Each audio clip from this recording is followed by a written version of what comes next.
அங்க one doubt, can you give me clarification சொல்லுங்க. Why do we get sad after? கூன் பண்ணதுக்கு நான் சேட்லாம் ஆக மாட்டேன். கூன் பண்ணா நீங்க அழுவீங்களா?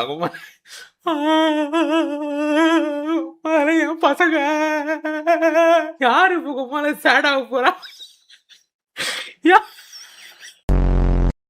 வாய்ஸ் சேட் அவங்க கேர்ள் ஃப்ரெண்ட் போதும். யார் இப்போ கூஃபிலாம் சிங்கிள் தான். நான் கேட்டேன் கம்மிட்டட் ஆகுன்னு கேட்டேன். இல்லை லவ் பண்ணிருக்கேன். இல்லை இன்ஸ்டாகிராம் யூஸரா? ஆமாம். அடி வாங்கியிருக்கியா? டெஃபினெட்லி. உன்ன மாதிரி தான் வரும். யோருங்க, எல்லார் வாழ்க்கையிலையும் ஒரு 4 இன்ஸ்டாகிராம் யூசர் இருக்குங்க, ஓகேவா? உடனே நீங்க வந்து அவன் சொல்லிட்டான் அவன் இன்ஸ்டாகிராம் யூசர்னு, வாங்க அவன் சூத்த கடிப்போம் எல்லாரும் சேர்ந்து. அம்மால ஏன் சூத்த கடிக்காதீங்க நீங்க, சரியா? இங்க இருக்கிற ஒவ்வொருத்தன் வாழ்க்கையிலயும் 4 இன்ஸ்டாகிராம் யூசர் இருக்கும்.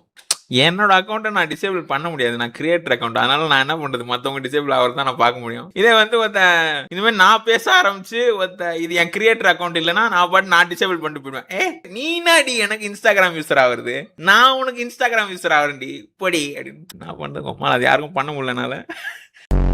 ப்ரோ, கை குவிட் பண்ணதை பற்றி என்ன நினைக்கிறீங்க? என்னது, நான் என்னைக்கோ கை குவிட் பண்ணிட்டேன்னு? தப்பு, அதெல்லாம் பண்ணாதீங்க. என்னைக்கு நீங்கள் கை குவிட் பண்ணுறீங்களோ அன்றைக்கி தான் நீங்கள் உங்களை வாழ்க்கையில் முன்னேறுவீங்க. இப்போ பாரு கைன்னு டிப்ஸ் ப்ரோ, கை யூஸ் பண்ணாதீங்க, அவ்வளோதான்